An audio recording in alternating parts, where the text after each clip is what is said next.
चिन्तासन्तानहन्तारो यत्पादाम्बुजरेण स्वीयानां तान् निजाचार्यान् प्रणमामि मुहुर्मुहुः। यदनुग्रहतो जन्तु सर्वदुःखातिगोपवे तमहं सर्वदा वन्दे श्रीमद्वल्लभनन्दनम्।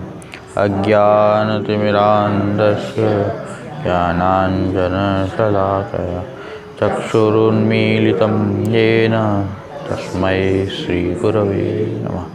नमामि हृदये शेषे लीलाक्षीराब्धिसायिनं लक्ष्मीसहस्रलीलाभिर्यमानं कलावतीं पूर्विश्च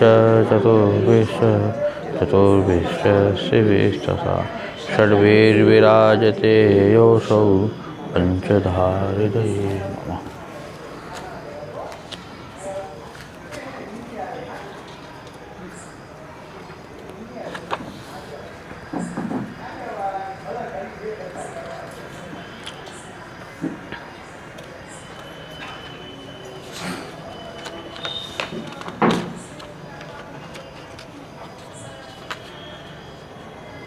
आविर्भाव तिरोभावौ शक्ति वै मुर्वैरिणः भक्त्या त्वाद्यो द्वितीयस्तु तदभावाद् हरौ सदा।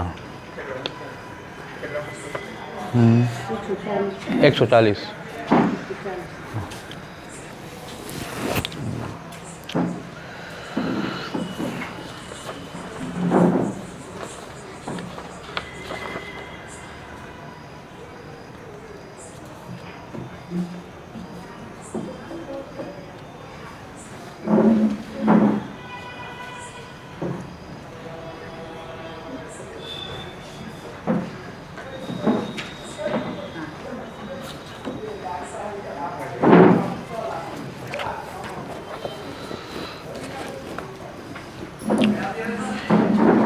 એટલે આવિર્ભાવ તિરોભાવવાદ જે છે આપણો શુદ્ધાદ્વૈત બ્રહ્મવાદના જે 9 ધારણાઓ છે આપણી શુદ્ધાદ્વૈત બ્રહ્મવાદ એ ખાલી એટલું જ નથી કે જગત સત્ય અને બ્રહ્મ પણ સત્ય અને જગત પણ સત્ય અને માયા રહિત શુદ્ધ આટલો શુદ્ધાદ્વૈતનો અર્થ નથી. એમાં 9 ધારણાઓ છે.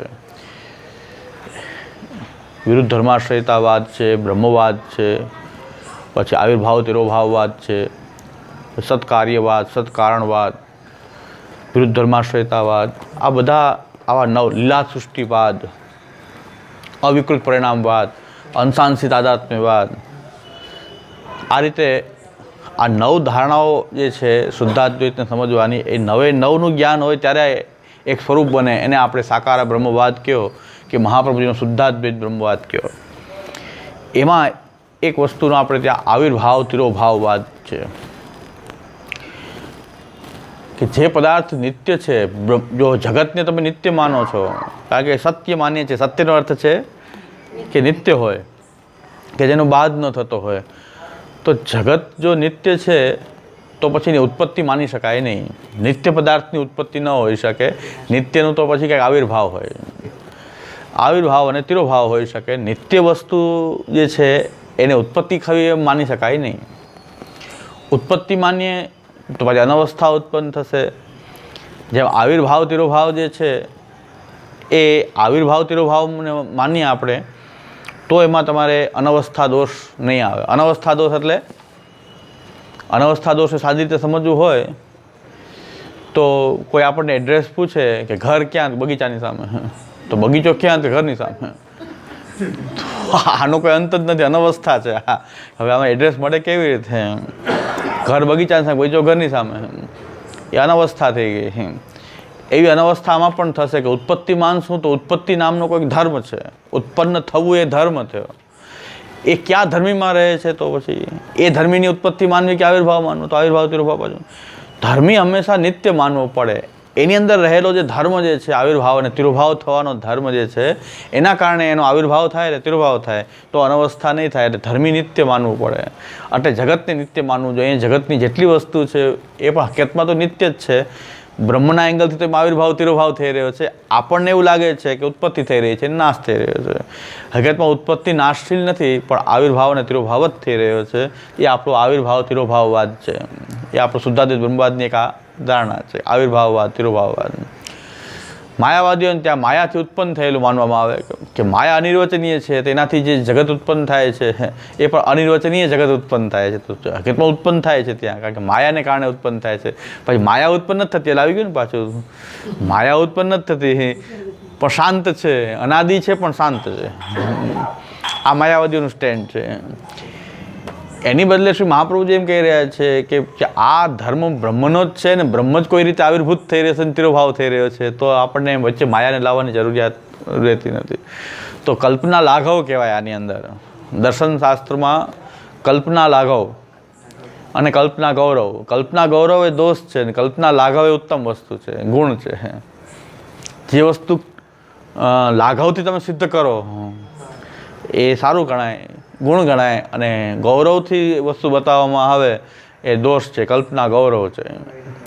તો લાઘવ કેવા છે કે વચ્ચે માયાને લાવવી, માયાને અનિર્વચનીય માનવી, એનાથી જગત અનિર્વચનીય ઉત્પન્ન થાય છે માનવું, એના કરતાં બ્રહ્મ જ જે છે નિત્ય છે, એમાંથી પ્રકટ થતો આ જગત પણ નિત્ય છે, એનો આવિર્ભાવ ને તિરોભાવ થઈ રહ્યો છે.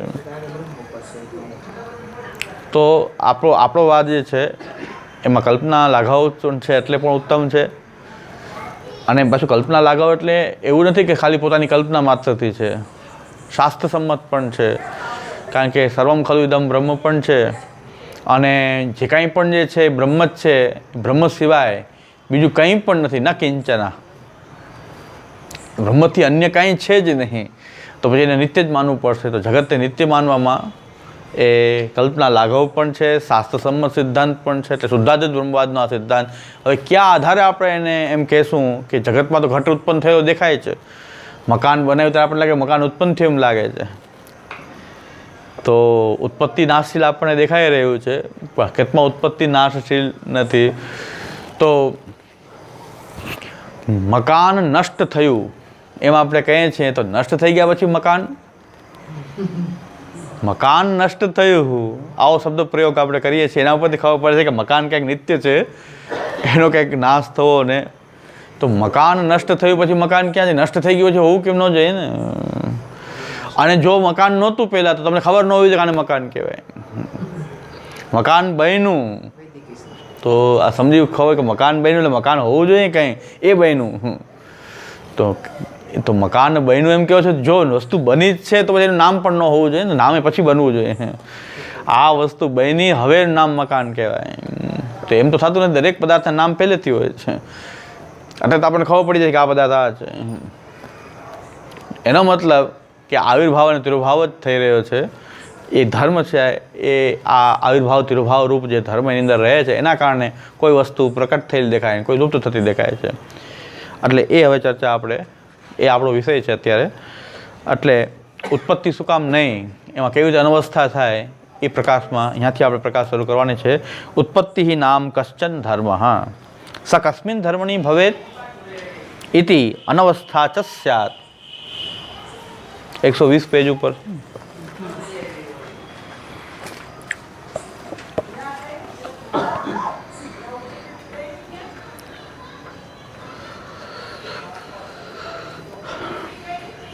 હવે આપણને એમ લાગે છે કે જલ્દીથી જલ્દી આપણે ભાગવત ઉપર જઈએ. હવે આપણે ભાગવતને બરાબર સમજી શકીએ એની લાયકાત આપણી અંદર ઠાકોરની કૃપાથી થોડી ઘણી, કે હવે આપણને ભાગવત સમજાશે એવું મન નથી. હવે આપણને મનથી લાગે હવે ભાગવત કરીએ તો આપણને વાંધો નથી, ડિસ્ટર્બન્સ એ નથી. હવે એટલા આપણા ચહેરા ગણાયેલા ચહેરા છે, એટલે નવા આવે તો ખબર પડી જાય કે હવે નવા આવી શકે નહીં, કારણ કે ઓછામાં ખબર પડી જાય કે તરત આ નવું આવ્યું કોઈ.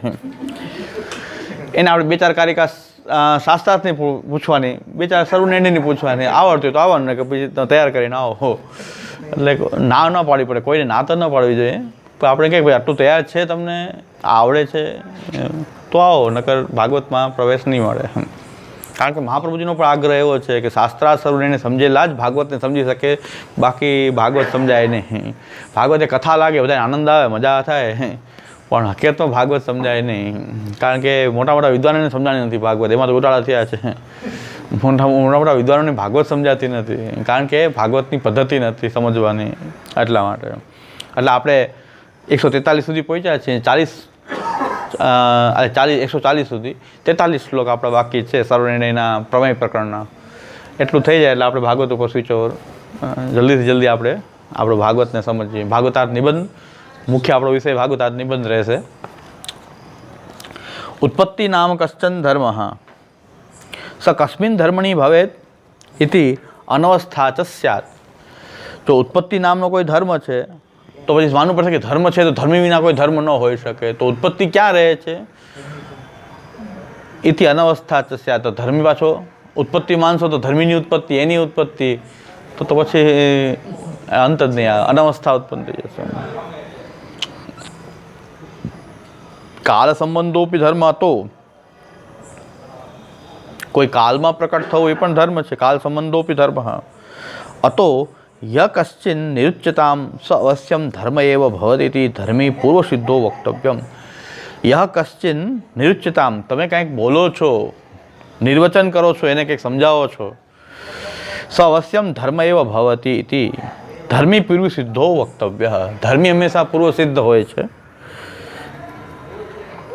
જેમ કે ઘટો ભવતી, ઘટ થાય છે, તો થયો તો હમણાં, તો ઘટ હોવો જોઈએ. પહેલાં કોઈ ઘટનો કોન્સેપ્ટ તમારા મગજમાં છે એટલે તમે કહો છો ઘટો ભવતી.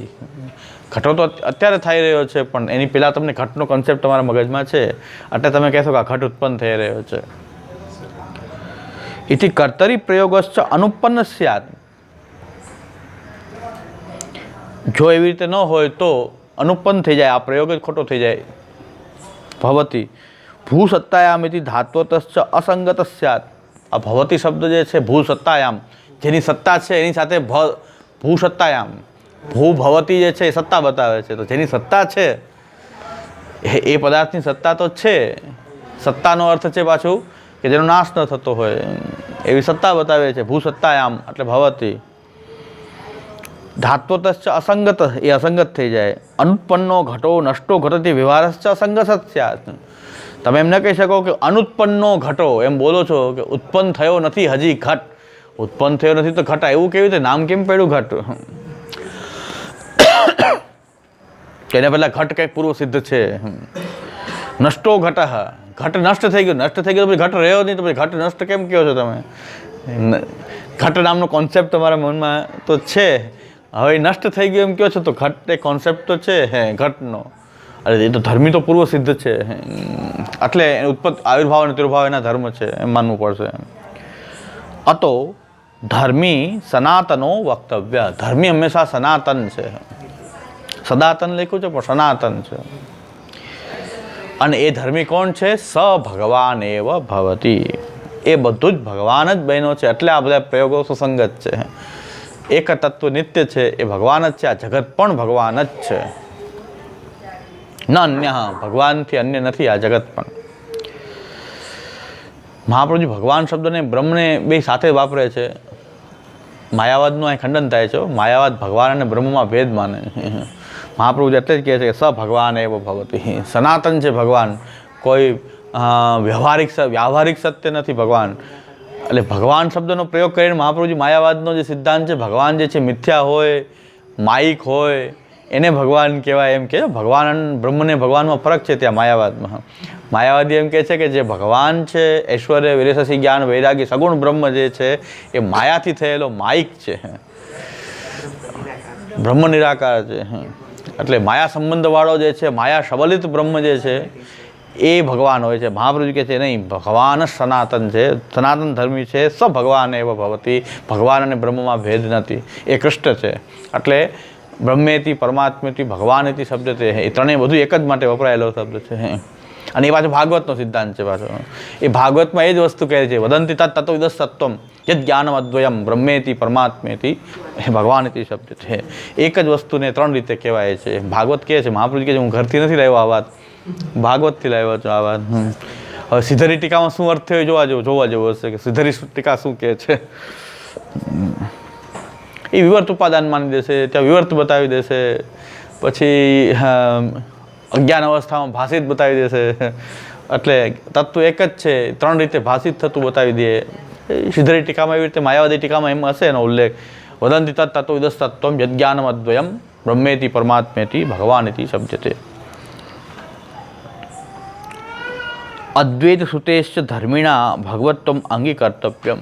એકમેવા અદ્વિતીયમ જે કીધું છે વેદમાં, અદ્વૈત શ્રુતિમાં, એ ધર્મી જે છે, એક જે નિત્ય ધર્મી છે, એનું ભગવાન રૂપ અંગીકાર કરવું જોઈએ. ભગવત્વમ અંગીકર્તવ્યમ તદનુ ધર્માણામ અપી તેનેવ ન્યાયેન ભગવત્વમ સેચ્યતિ. અને તદનુ ધર્માણામ આપી પછી એની પાછળ એના ધર્મો પણ જે બધા છે તેનેવ ન્યાયેન ભગવત્વમ, એને પણ ભગવત્વ પ્રાપ્ત થશે, ધર્મોને પણ ભગવત્વ પ્રાપ્ત થશે. અતો ભ્રાંતાનામ બાલાનામ વિચાર સામર્થ્ય અભાવાત શબ્દાર્થો ઉલ્લંઘ્ય ઉત્પત્ત્યાદિ નિરૂપણમ ન દૂષયામઃ.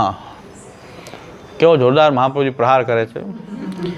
અતો ભ્રાંતાનામ બાલાનામ, જે ભ્રાંત થયેલી બુદ્ધિવાળા છે, બાળકો છે, એ ઉત્પત્તિને નાશ માનતા હોય છે. વિચાર સામર્થ્ય અભાવાત, એનો વિચાર સામર્થ્ય ન હોય, બાળકોને ભ્રાંત બુદ્ધિવાળા હોય, બાળકો હોય, વિચાર સામર્થ્યનો અભાવ હોય. દયાનંદ સરસ્વતી એના માટે અતો બાલાનામ વિચાર સામર્થ્ય અભાવાત, અતો ભ્રાંતાનામ બાલાનામ વિચાર સામર્થ્ય અભાવાત શબ્દાર્થો ઉલ્લંઘ્ય, શબ્દના અર્થનું ઉલ્લંઘન કરીને ઉત્પત્ત્યાદિ નિરૂપણમ ન દૂષયામઃ. એટલે ઉત્પત્ત્યાદિ નિરૂપણને અમે દૂષિત, એ મતને ખંડન જ કરતા નથી, કારણ કે એવા લોકોને ખંડન કરવાનું, કારણ કે એનું વિચાર સામર્થ્યનું એનું ખંડન શું કરવું, ન દૂષયામઃ.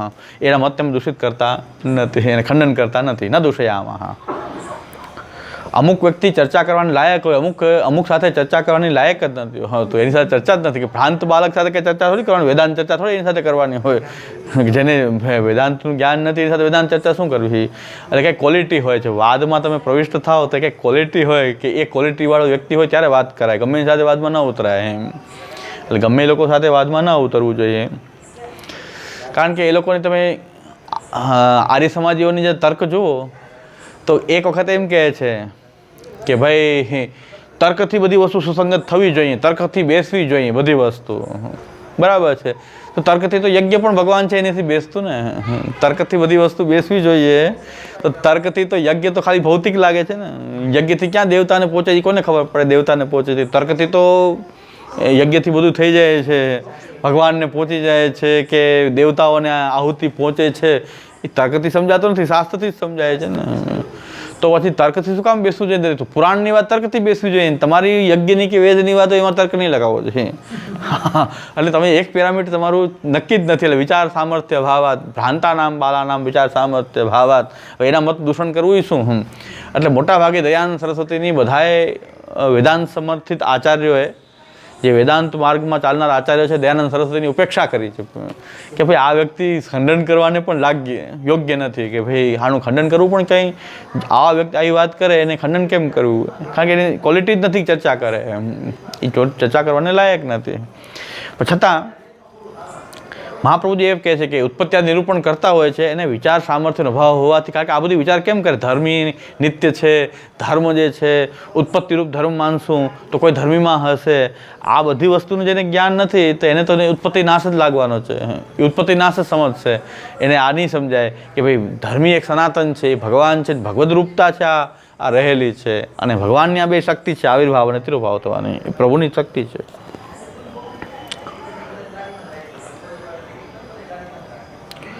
મૂરવૈરિણ ઇતિ મૂરૌ દૈત્ય પાપાત્મક તન્નિવર્તનાર્થમ આવિર્ભાવો ભગવતઃ. ભગવાને મૂરવૈરી શબ્દનો પ્રયોગ કર્યો છે. મહાપ્રભુજી કહે એ પણ કારણથી કર્યો કે મૂર નામનો દૈત્ય છે અને પાપાત્મક છે. તન્નિવર્તનાર્થમ આવિર્ભાવો ભગવત, એને દૂર કરવા માટે, એનું મૂરને નિવર્તન કરવા માટે આવિર્ભાવ ભગવાનનો થયો, એટલે મૂરવૈરી કહેવાય. તથા સર્વત્ર સર્વવસ્તુ સ્વરૂપેણ તદ અનુદ્ગમે પ્રાપ્ત દોષ પરિહારાર્થમ તદ ઉદ્ગમ ઇતિ સૂચિતમ. તથા સર્વત્ર સર્વવસ્તુ સ્વરૂપેણ તદ અનુદ્ગમે પ્રાપ્ત દોષ પરિહારાર્થમ તદુદ્ગમ ઇતિ સૂચિતમ. દુઃખંતુ નિવૃત્તિ અભાવ ઇતિ તિરોભાવ ફલત્વાત ન વ્યભિચારઃ.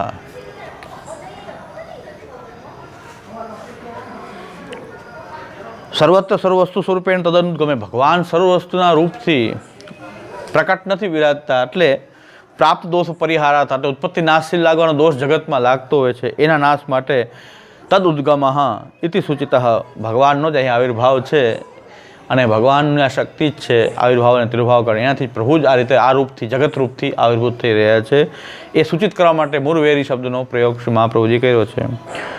દુઃખ એટલે શું? દુઃખ એટલે નિવૃત્તિ અભાવ, આનંદનો અભાવ, સુખનો અભાવ એ દુઃખ. તિરોભાવ ફલત્વાદ, એ તિરોભાવ થઈ રહ્યો છે, ત્યાં સુખનો તિરોભાવ છે. નિવૃત્તિ એટલે સુખ, અભાવનો સમાવેશ પાછો તિરુભાવમાં થાય છે. જેટલા પણ અભાવો છે એ તિરુભાવની અંદર સમાવેશ થઈ જાય છે. કોઈ પ્રાગભાવ આદિ આપણે ત્યાં અલગ તત્વ નથી માન્યા, કારણ કે એનો તિરુભાવની અંદર સમાવેશ થઈ જાય છે. એવં સતી સર્વસાધન વૈયર્થ્યમ આશંક્ય શક્તિદ્વયસ્ય તદનિત્વમ વક્તુમ આદિતઃ આરભ્ય નિરૂપયતિ ભક્ત્યા તુ આદ્ય ઇતિ.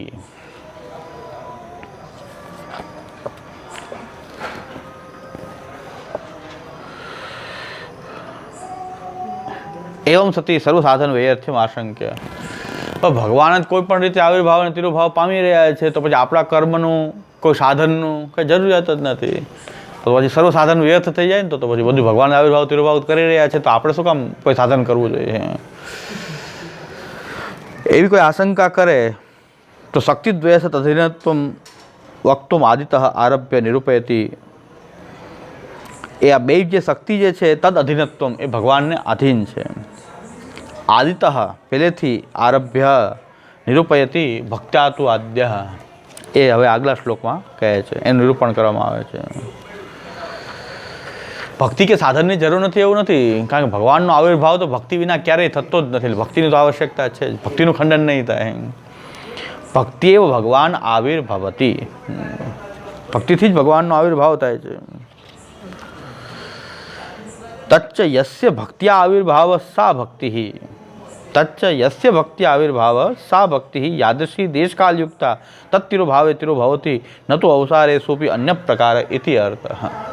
બહુ સુંદર મહાપ્રતિ, ભગવાનનો પ્રાદુર્ભાવ તો હંમેશા આ મૂળ પ્રયોજન નથી હોય. ગીતાજીમાં ભગવાને જે કીધું છે, યદા યદા હિ ધર્મસ્ય ગ્લાનિર્ભવતિ ભારત અભ્યુત્થાનમ અધર્મસ્ય તદાત્માનમ સુજામ્યહમ પરિત્રાણાય સાધુનામ વિનાશાય દુષ્કૃતામ ધર્મ સંસ્થાપનાર્થાય સંભવામી યુગે યુગે. એ જે ભગવાને કીધું છે મુખ્ય પ્રયોજન નથી, કારણ કે એ તો બધું કાર્ય ઉપર બેઠા બેઠા થઈ શકે, આવવું જરૂરી નથી. એ માટે સાધુ પુરુષ રક્ષા કરવી હોય તો ભગવાન ન કરી શકે? પ્રાકટ્ય લીધા વગર ન કરી શકે? પરિત્રાણાય સાધુ નામ વિનાશાય દુષ્કૃતામ, એ દુષ્ટોનો નાશ કરવો હોય તો 1 મિનિટમાં કરી દે. અંતર્યામી રૂપ અંદર જ બિરાજે છે, સર્વની અંદર બિરાજે છે, ક્યાંય દૂર છે જ નહીં. દુષ્ટોનો નાશ કરવો હોય તો આપોઆપ થઈ જાય ને. એક વાવાઝોડું આવે કેટલાય દુષ્ટો નાશ થઈ જાય, મોટું વાવાઝોડું સુનામી આવી જાય કેટલાય દુષ્ટોનો નાશ થઈ જાય. તો એની માટે ભગવાન કે આવી દુષ્ટોનો નાશ કરવો પડે એના માટે એને આવવું પડે ના? હા, એ કંઈ જરૂર નથી.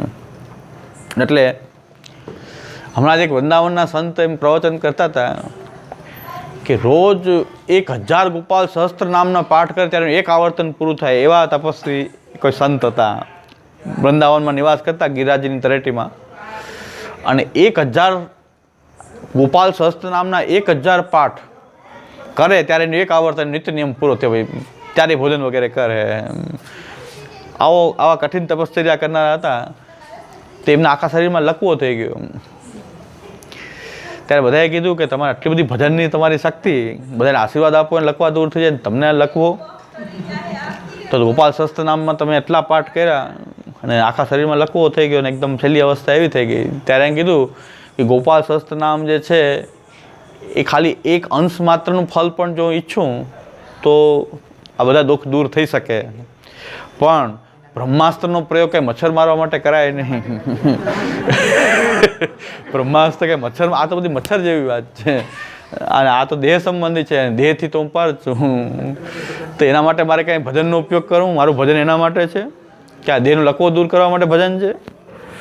તો બ્રહ્માસ્ત્રનો પ્રયોગ હું કંઈ મચ્છર મારવા માટે કહું? થઈ શકે? બધી ભગવાનની શક્તિ તો અનંત છે, અને પ્રભુની શક્તિ હોય ને એના ભક્ત કોઈ દુઃખી ન હોઈ શકે, પણ ભક્તો ક્યારે ઈચ્છે નહીં કે ભગવાન મારો દુઃખ દૂર કરવા માટે આવું કરે. એટલે સારી વાત કરીએ ને કે ભાઈ આપણું ભજન કંઈ આવા ખુલ્લક ઉપયોગ માટે ભજનનો ઉપયોગ ના કરાય. 1000 સહસ્ત્ર નામ, ગોપાલ સહસ્ત્ર નામનું આવર્તન, એનું કાયમીનું આવર્તન, એ જ્યારે પૂરું થાય પછી 2-4 દિવસ થાય ત્યારે ભોજન વગેરે કરે એમ, એવો નિયમ એમનો સંતનો નિયમ એવો હતો. મર્યાદા માર્ગમાં સાધન નિષ્ઠા ખૂબ હોય છે. આપણે પુષ્ટિ માર્ગી એમ સમજી જાય કે આપણે કોઈ સાધન નહીં કરવાનું, મર્યાદા માર્ગી બીજા આટલા તપસ્યા કરે ને આપણે શું માન્યું છે બધાએ પુષ્ટિ માર્ગીઓએ કે આપણે કાંઈ નહીં કરવાનું, આનંદ કરી મોજ મજા કરવું. નહીં, આપણને છૂટ મળી છે કે ભાઈ એનો દુરુપયોગ કરવાનો નથી. આપણે પણ આપણું ભજન સાધન એમાં પરાયણ રહેવું જોઈએ. સેવાયાંબા કથાયાંબા આપણને જે બતાવ્યું આપણે પરાયણ રહેવું જોઈએ. સેવાયાંબા કથાયાંબા, સેવા અને કથાનું આવર્તન આપણે ભજન આપણું છોડવું જોઈએ નહીં, વધારેમાં વધારે કરવું જોઈએ. એક ભાઈ કહેતા હતા કે ભાઈ માલા લેવાની અમુક નિયમ લઈને માલા જપતા હોય. આપણે અહીંયા એવું કંઈ બતાવ્યું નથી આટલી માલા જપવી, કારણ કે અમુક સંપ્રદાયમાં 16 માલા ફરજિયાત, નામ દીક્ષા લ્યો એટલે 16 માલા કરવી પડે. નામ મંત્રની 16 માલા તો ફરજિયાત છે. આપણે આવું કીધું નથી. મેં કીધું નથી એનો મતલબ આપણે જપ જ નહીં કરવો એવું નથી. આપણે ઓછું છે, જેટલું કરીએ એટલું ઓછું છે, એટલે આપણે ગણતા નથી. પણ એનો મતલબ એવું કે આપણે કંઈ કરવું જ નહીં. લોકો આવો અર્થ કરે છે કે મહાપ્રભુજીએ તમને છૂટ આપી છે, આપણે શ્વાસે શ્વાસ જ છે ભગવાન નામ લેવું જોઈએ. આપણે કંઈ છૂટ નથી કે આપણે જપવું જ નહીં. એટલે આપણે જપવાનું છોડી દીધું બધાએ પુષ્ટિ માર્ગી હોય, કારણ કે પુષ્ટિ માર્ગને આવું સમજી લીધું કે આ કંઈક છૂટ આપી દીધી મહાપ્રભુજીએ. આપણે વધારેમાં વધારે ભગવાન નામ લેવું જોઈએ. આપણે ગણતા શું કામ નથી? કારણ કે આપણું એટલું નિયમ નથી આટલું જ કરવું. આપણો નિયમ એ છે કે સતત સેવાયાંબા કથાયાંબા સ્મરણમ ભજનમ ચાપીને ત્યાજ્યમ એથી મેં સતત સ્મરણ ભજન ચાલુ રહે. આપણે સતત રહે છે એટલે ગણવાની જરૂર નથી. કારણ કે નિશ્ચિત માલાનો નિયમ નથી આપણો કે આટલી માલા કરવી, પણ આપણે કરતું જ રહેવાનું છે. 21,600 શ્વાસ લે એટલું ભગવાન નામ લેવું. 21,600 શ્વાસ રોજ લે તો કમસે કમ 21,600 લે ત્યાં સુધી તો ઓછું જ છે. 200 માલા ઉપરાંત તો થઈ જ જાય. 200 માલા થાય ત્યાં સુધી તો ઓછું જ છે. એટલી માલા થતી નથી આપણાથી, તો સામાન્ય ગણીએ તો ગણવાનું પ્રયોજન. બીજા લોકો આખો દી માલા લઈને બેઠા હોય છે, તો આપણે ત્યાં માલા લેવું જરૂરી નથી. એનું કારણ એ છે કે ન જપવાનું કારણ નથી કે આપણે જપવું નહીં, આપણે ભગવાન નામ ન લેવું. આપણે એમ સમજી બેઠા કે આપણે કાંઈ નહીં કરવાનું, આપણે કાંઈ નહીં કરવાનું. આપણે સેવાયાંબા કથા આપણું આવર્તન સતત ચાલુ છે. એટલે આપણા ભજનનો આ છે કે અમુક નિશ્ચિત નિયમ નથી આપણો આટલી માલા જપવી. મર્યાદા માર્ગમાં સાધન નિષ્ઠાને કારણે એ લોકો કરતા હોય છે, આપણને આદર થાય, એમાં કંઈ ખોટી વાત. એની માર્ગની અંદર જે બતાવ્યું છે એ લોકો આદરપૂર્વક કાયમની જેને કહેવાય છે 64 માલા હરે રામ રામ રામ હરે હરે, હરે કૃષ્ણ કૃષ્ણ કૃષ્ણ હરે હરે, એની 64 માલા જપવાવાળા પણ છે. નિત્ય 64 માલા જપે, એટલે 11 થી 12 કલાક થાય. આ મંત્ર એવડો મોટો છે એ લોકોનો પાછો. હરે કૃષ્ણ કૃષ્ણ કૃષ્ણ હરે હરે, હરે રામ રામ રામ હરે હરે. 64 માલા જપે છે એની. આ મંત્ર નહીં, આપણો 8 અક્ષરનો છે. આવડો મોટો મંત્ર છે એનો એ લોકોનો. છતાં 64 માલા જપવાવાળા હોય છે કે 64 માલા જપે. પણ આપણે ત્યાં માલાનો પ્રકાર એટલો બધો નથી, પણ સેવાયાંબા કથાયાંબા સતત ભગવાન નામનું આવર્તન, કથાનું આવર્તન, સેવાનું આવર્તન. આપણી સેવા 10-12 કલાક ચાલે એટલે એ લોકો 10-12 કલાક જપ કરતા હોય, તો આપણી સેવાનો ક્રમ એવો હોઈ શકે કે 10-12 કલાક ચાલે. 5-6 કલાક સવારે, 5-6 કલાક સાંજના. પછી કથાનો ક્રમ એવો હોય, સેવાનો હોય તો સેવાના અનુસારમાં કથા હોય.